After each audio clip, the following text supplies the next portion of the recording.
Well, this isn't the ocean. That's because you initially hatched from an egg while still inside your mother. Even at this age, work has already started, as you're introduced to the predatory lifestyle by mum feeding you some underdeveloped eggs.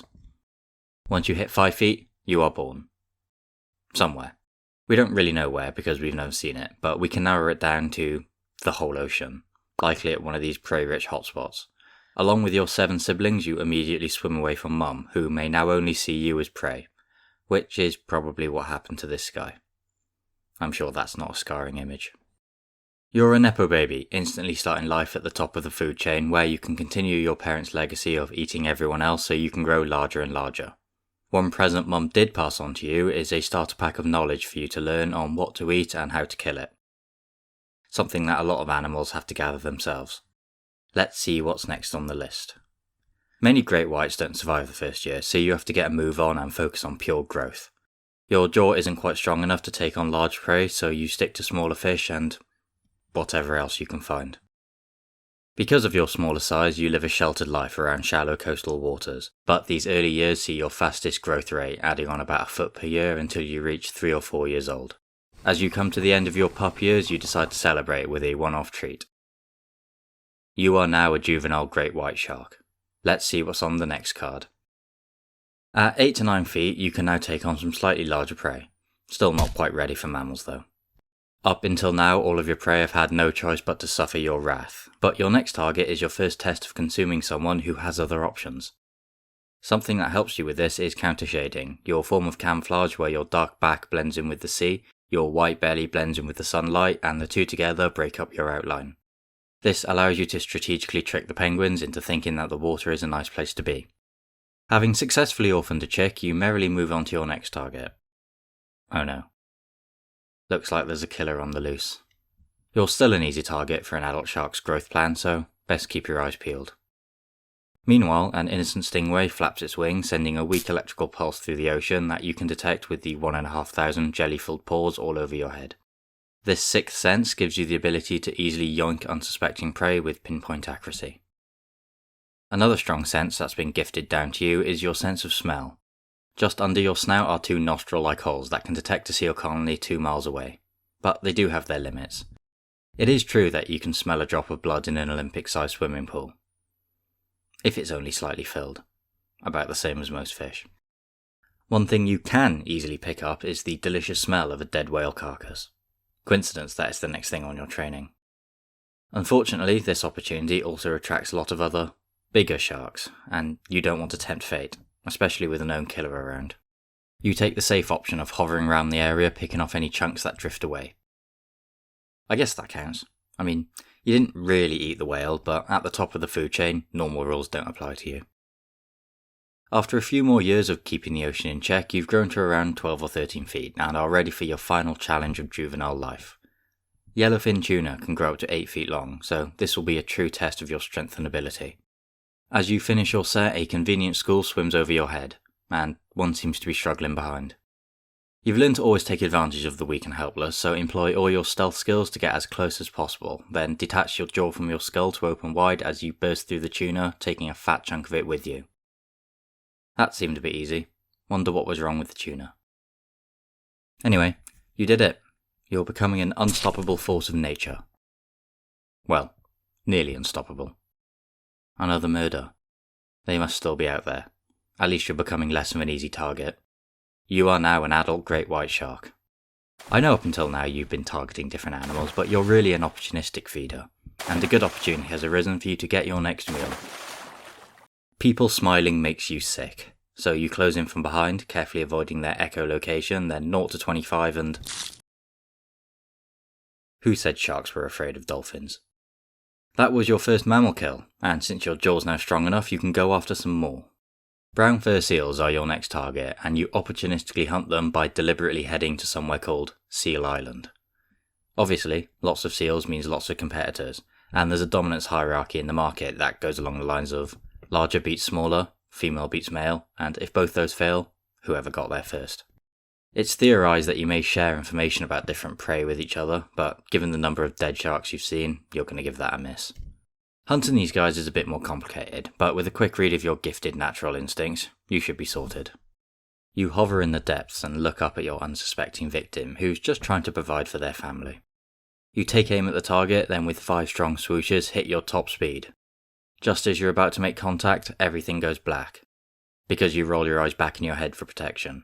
Next thing you know, you're 10 feet in the air, no seal in mouth, looking down at something that isn't the ocean. The balance rock in your ear is having a meltdown as you scramble back to the ocean in shame. You're a massive failure. Hey, I know who you can take it out on. That other completely innocent seal over there.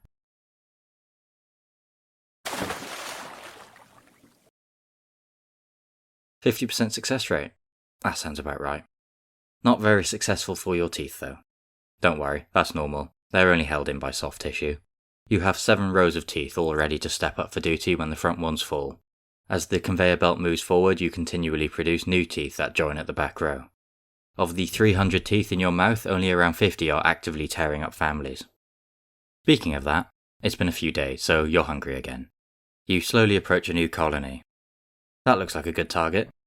Oh, there's another next to them as well. And another one over there. Wait, there's loads of them, everywhere.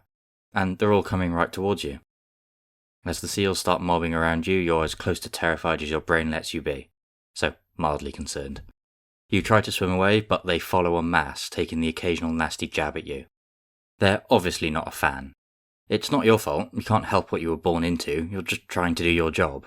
And what they don't realise is that you're actually good for them, even though you bring only misery. Without you keeping the populations down, there'd be too many of them and not enough food to go around, so they'd die anyway. At least if you kill them, someone gets to benefit. They don't look convinced.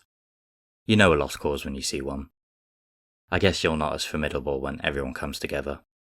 After that reality check, you're faced with another surprise. The seals are probably not capable of this. The shark's 14 feet, about the same size as you. Whoever did this has to be one massive shark, meaning it's not even safe to be an adult here. Time for you to migrate elsewhere. You're known to migrate vast distances using your electroreception to navigate Earth's magnetic field. Some of the usual routes look like this, but I'm making a new one up. To avoid the killer, you make sure to swim at different depths, maxing out at over 3,000 feet, relying on the fat and oil stored in your liver for buoyancy and energy. You've arrived. Time to establish yourself. You're fed up with dealing with seals for now, so look at your training for something else. California sea lions. Well, that seems easy enough. Similar setup to the fur seals, just without the spectacle. You locate your target, go to 5th gear, and hit them with possibly the most powerful bite in the animal kingdom. At over 1,000 kilos, the impact alone is probably enough, but you don't give them any chance by dragging them down below. Nice. What's next? Sea otters can be up to 5 feet long, so not the hardest kill. But you do have to be really nasty. Right, that's enough training for now. You need to rest for a big trip ahead. A couple problems you have are that you need to keep moving, so oxygenated water flows over your gills, and you don't have eyelids, so typical sleep isn't on the cards. To get around this, you find a strong current, face it head on and open wide. This neat trick means you can slow right down to recover without suffering the same fate as the sea lion. At least, we think. How you sleep is really still a mystery, but this is one theory based on some observations. You've planned out your annual holiday to a nearby feeding paradise called the White Shark Cafe, and by nearby I mean over a month's swim along an actual migration route. Here you take a break from the usual grind to tuck into a wide variety of nutritious deep-sea fish. A few months later your belly's full and you're sad to be leaving the cafe, but there are exciting days ahead. Your natural instincts tell you to head further north along the California coast.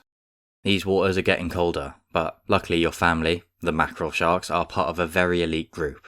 Most fish are cold-blooded and need to rely on the water temperature to regulate their body temperature, but of the over 33,000 species, you're one of the around 35 that have warm-blooded capabilities. As you swim along, warm blood from your working muscles transfers heat to the cooler blood on its way to your organs, helping you maintain a higher body temperature than the surrounding water. This means you're still as lethal as ever and can generously help manage the population of that elephant seal colony over there. Now, these guys can be quite large, which is why you're here for the pup season. You can take out an adult, but it's a lot easier to take advantage of the ones just getting their start in the world. You could probably just wallop it and swallow it whole, but it's still important to maintain the correct technique to avoid injury and practice for the adults. In this case, you bite their lower body to immobilize, then casually wait it out till they bleed to death. Every day's a holiday when you love your job. You're lingering around to get another bite until you notice something on the rock face in the distance. You head on over, and as soon as you can make out what it is, you lose your appetite. They must be following you. Now that you're massive, everyone wants a piece. There's a few more sharks around here. Is it them? Or them? You're not taking any chances. Ah, well, this guy's only like 8 feet long, so it wouldn't have been them. Whoops. At least the part of your brain responsible for feelings isn't very developed, so you couldn't care less. So, the killer's still out there. Time for another made-up migration route. As you're settling into your new home, you get a nice tasty whiff. Now that you're an adult, you should be safe to go over. You take a deep breath. Well, not really, because you're a shark. I guess maybe you open your mouth a bit wider, then go in for your first bite. Okay, so far so good. No one seems interested. You've never been one for chewing, so continue to go back and forth, ripping off chunks you can swallow whole. Until you mistime your bite. Now you're gonna get it. Or not. They don't seem to care at all. Everyone seems to be a lot more civil than your experiences have taught you. And it looks like you've even caught someone's eye. Wow, time does fly by and you've already hit maturity at around 26 if you're male or 33 if you're female. But another thing we don't know a lot about is mating, because we've never seen it. Although it is thought that whale carcasses could be a popular meeting point. As a female, you'll typically be a few feet bigger than the males, probably because you need room to store up to 10 pups. You don't have arms. So the only way the male can hold on to you is with their jaw. Luckily, your skin is made up of miniature interlocking teeth, making it very rough and durable. This skin, similar to a golf ball, also helps you to be hydrodynamic, so the male can efficiently get lost when he's done. 12 months down the line, you pass on your wisdom to 7 or 8 new pups, who all immediately leg it from you. Next on your training is sea turtle, so hopefully you'll come across one soon, but right now you've spotted an opportunity for a quick snack. The water's a bit murky and you can't quite make out what it is, so using the pores along your body that detect vibrations, along with all your other overpowered senses, you go in for a taster bite. Whoops, mistaken identity. You're not a fan of human. Too much bone. But for some reason, that massive shell doesn't seem to bother you. This one is very straightforward. Just raw power to break through the shell. Nice. You've completed your training. Now there's just one more final boss. But first, what's that over there? You're a very curious species, so decide to get closer and pop your head up for a look. Something known as spy hopping. Nothing of interest. As you're swimming back, you suddenly realise that you're not going anywhere. Okay, this can go two ways. If they're nice and this is an accident, you go free. If not, you end up as soup. Saved by the plot armour. But it looks like someone wasn't. They've got to be like 19 feet long, looking very battle-scarred, and there appears to be some shark remains spilling out its stomach. That can't be coincidence. This has to be the killer. Must have followed you here. I guess they finally ran out of steam. Right, after that detour, you're now ready for your final challenge. Humpback whale. Juvenile. An adult would be a bit of a push. You decide to swim back towards South Africa until the opportunity arises, then check the instructions. In true final boss fashion, they're double your size, have a ton of health, but don't actually deal that much damage, especially if you avoid their special attack. So you just attack away for half an hour until you eventually win. Nice. Now you can eat till your belly's full. Oh. Is that all you can fit? Well, that was a bit pointless then. Anyway, you've finally done it. You've killed everything, ruined lives, all to get to a whopping 20 feet long. You're the most feared predator in the ocean and no one can stand up to you. You've proved you're the undisputed ruler of the seas and...